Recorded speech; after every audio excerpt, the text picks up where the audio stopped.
Hello, darlings.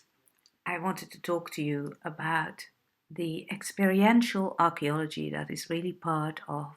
visiting the ancient goddess temples and the sites that hold the memory of the priestesses of the goddess here in Europe and of her worship, the worship of the goddess loving communities who shaped their temples in the shape of her body and who formed the realms of initiation, where both the portal into life, as in birth, but also into death and then into rebirth or renewal, were held and the ancestors were worshipped. It is one of the most amazing places to travel to in Europe for me, to return to the great dreaming temples, the megalithic temple structures of Malta and Gozo. The great Giganti temples of Gozo are the second oldest temple structures in the world after Göbekli Tepe, and they are, of course, goddess temples. What is really amazing when returning to these sites is to enter into the dreaming spaces of re-feeling, remembering, revisioning what the priestesses of the goddess at the time of the communities that built these temples, which are, this is like the great temple period of Malta is between something like 4000 BCE to 2500 BCE. So you're talking here late Paleolithic into the Neolithic period. And what their ritual spaces, what their ceremonial spaces, what that may have looked like, what that may have been like, interpreting that from a modern day priestess perspective, a priestess of the goddess, ceremonialist, and then really looking at the finds, particularly of the so-called goddess statues, or who are also often called Venuses or idols still, but who are goddess statues. And when you visit the amazing underground temple of the Hypogeum, of which is on the island of Malta itself, which is actually similar to the collapsed Hypogeum on Gozo. The statue that was found there is one of the most famous ones from Malta, which is the Sleeping Lady, or the Dreaming Goddess, as she is called. What is fascinating when you return to this temple site, this amazing underground temple, which was a place for the bones of the ancestors, so funeral rites were held in there, but they were often bones or parts of body or body already decomposed that were placed in there. But they were also oracle spaces. There's a clear oracle hole through which sound reverberated. The space of the inner chambers are amazing sound chambers in which toning just amplifies and the stone itself begins to sing into the body. And this most famous statue that was found here, the Sleeping Lady of Malta, the goddess of the Hypogeum, indicates that these were also places where initiation rites or oracling, kind of dreaming, perhaps for healing or perhaps for guidance of the whole community, happened. So this very fine statue, this very beautiful statue, she's only about 12 centimeters, baked clay. There are traces of red ochre on her with which she was marked, is a very strong presence. This is a deity, a mother goddess, or an underworld goddess, perhaps statue, or so she is seen very often, that emanates a very beautiful and very strong energy field. So when you arrive in the Museum of Valletta, the archaeological museum where she has her own dimly lit room, probably not to wake her up. You stand in front of her and something amazing happens, particularly when you are really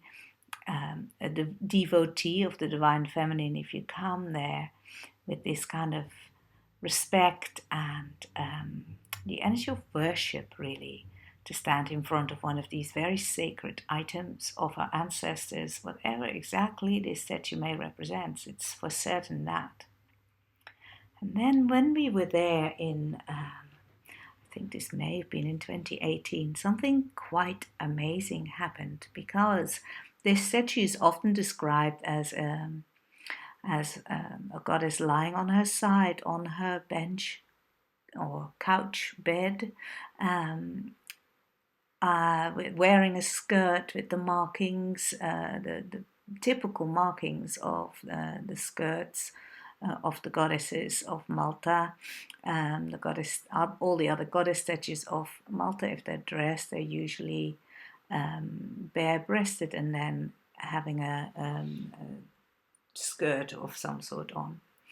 But when you actually watch this statue, as we did, when we had the opportunity to actually walk around her, which is not normally possible, and see her from the back as well as the front and as well as the sides,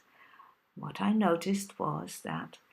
the mystery of what this amazing 5,000-year-old plus statue actually may be representing began to take on a whole different meaning. And so I want to share with you what I felt and saw if we take a closer look at this beautiful goddess of the Hypogeum.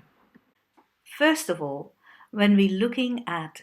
any of the pottery or statues or items from our ancestors from this long ago, we are looking at a symbolic language, and a symbolic language that we have kind of forgotten. So thanks to the very amazing work and research by the anthropologist, archaeologist Veronica Veen, we know that the markings on this supposed skirt indicate that this is an embodied priestess, because it has the markings of both indicative of being a deity, a goddess, and of the markings that are indicative of being a priestess on the skirt. So this is an embodied priestess who is embodying the goddess in service for her people, her community. Now, when we further look at the shape of this skirt, and this is particularly obvious from the back of the statue, as well as from the front, when you know what you're looking for. What I think this is not a skirt at all. This, in fact, is a blanket. And that actually would make so much more sense. You're seeing this embodied priestess lying in this very sacred, deep chamber inside the Hypogeum temple, underground temple, and she is covered in this embodiment, journeying blanket, instead of this just being a woman or a goddess in a skirt. When you are able to examine this statue from all directions, you can clearly see that the clay is placed around the body of this embodied priestess as a blanket is, and also that the markings upon it, which has sometimes been interpreted as perhaps being the shell of a turtle, but actually, again, if you look at it, you can see that the midlines in the middle of the front of her body and the back of her body would actually make perfect sense if this was actually a blanket rather than a skirt, with the patterning centrally placed over the hip of this embodying priestess as she is lying down. So that's the first thing to notice, that this is actually perhaps a blanket, which would really change the symbolic meaning of this statue and of the oracling embodiment ceremonial aspect of those that may have happened in the Hypogeum. Now, that most famous statue is not the only one that was found in the Hypogeum. There is this other statue, also of a priestess, by the markings on the skirt here, also lying on the bed. The head is missing. I think the position this other statue is in is very interesting, because to me this could actually be an adoration position rather than a dreaming oracle embodiment position of the goddess. And I wonder if this is the accompanying priestess who is in ceremony in relation to this embodiment. Anyway, what I want to focus on in this second statue, also from the same place in the Hypogeum, is that here, lying on a couch bed, is this lying on her front, priestess in a skirt that clearly is not a blanket in the way that it goes around her body with the waistband very clearly. Also really notice the difference in the patterning on this material that is clearly a skirt. And if we compare that to the embodiment blanket of this embodied priestess as the goddess, I think the very interesting hypothesis that this brings up is the possibility that it is not just one goddess and not even just one priestess who is the embodiment of the goddess, but that literally several or even perhaps many priestesses can cloak themselves into this role of embodiment as oracle, as dreamer, as vessel who travels through the portals and brings back the embodied energy of the goddess herself into the temple spaces for the people who come there. And as an experienced modern day ceremonialist, a priestess who does do embodiment in ceremonial spaces and in temples, I can really feel that this may be the actual symbolic representation that we're looking at here. And this, of course, is part of the exciting experiential element of archaeology, of traveling to these sacred sites. Priestess led in this now, in this time, and entering into that deep remembering of what the ancient goddess cultures of Europe, the temples and the priestess culture of that time may have been like, and how we can connect that to how we serve and worship and see and experience and connect to goddess in our lives in this here and now. So if you want to know more about the journey to Malta's Neolithic goddess temples this October, then do check out my website, and you can see the QR code on this last image here to take you straight to the correct information. Thank you for listening, and lots of love.